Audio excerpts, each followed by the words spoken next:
marche à compter 2023 ce soir, n'est-ce pas? Donc il faut vous dire que ça fait la 17e marche depuis 2004 que la PCL organise.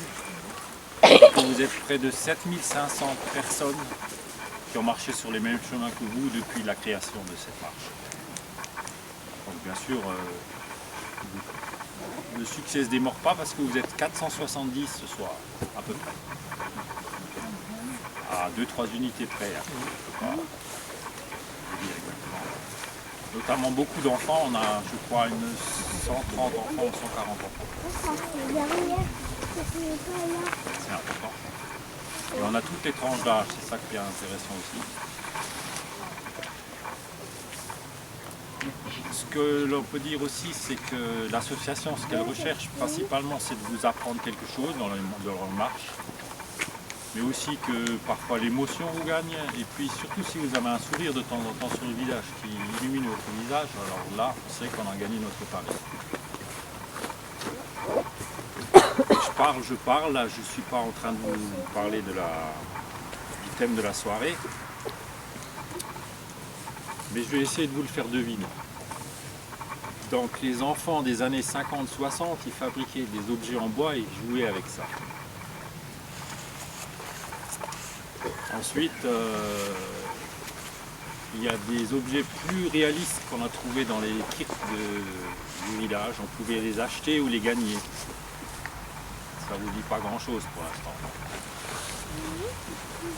Après, on a mis des coiffes et des chapeaux comme moi je porte là, pour ressembler aux héros qu'on regardait à la télévision. Vous voyez pas le thème? Ça vous dit rien? Cowboy. Ah, très bien. Et les cow-boys, c'était où? Western, le Far West, c'est ça. Très bien. Donc ce que l'on peut dire aussi, ce qu'on regardait à la télévision à l'époque, c'était Bonanza. C'était Davy Croquette. C'était Rintintin. C'était Cochise. Alors, moi j'adorais Cochise. Puis après, avec le temps, on a regardé des films de John Wayne aussi. Fort Alamo, Rio Bravo, Eldorado, 100 $ pour un shérif. Les Dalton.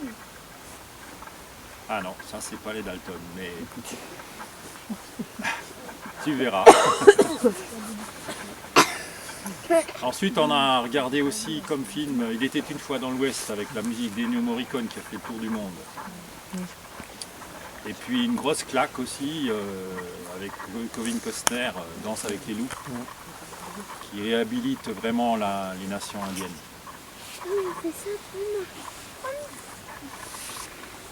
Tout ça, c'était pour vous dire aussi que les vainqueurs ont traité les Indiens de sauvages.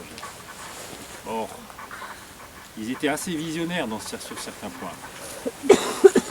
Quand ils étaient dans un village de leur tipi et qu'ils ne trouvaient plus de subsistance suffisante pour manger, pour pêcher, etc., ils quittaient l'endroit, ils allaient dans un endroit plus propice.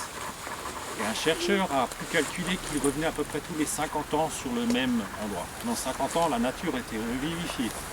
C'est-à-dire que c'était nouveau un super terrain de chasse, il y avait nouveau du poisson dans la rivière, etc. Ce qui fait qu'en fin de compte, les nations indiennes ne pesaient pas sur l'environnement.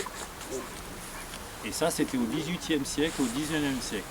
Nous, on est des hommes du XXIe siècle et nous pesons sur l'environnement. Pour preuve, au 2 août 2023, on avait mangé tout ce que la Terre produisait en une année. Donc les nations indiennes avaient certainement trouvé une façon de faire qui était plus propice pour notre terre. Alors dire que c'était des sauvages, à mon humble avis, c'est ce qu'il dit qu'il est. Parce que vous verrez aussi que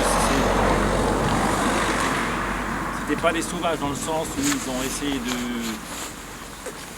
sauver leur mode de vie, de sauver leur territoire, et qu'ils ont souvent été bernés par les Blancs.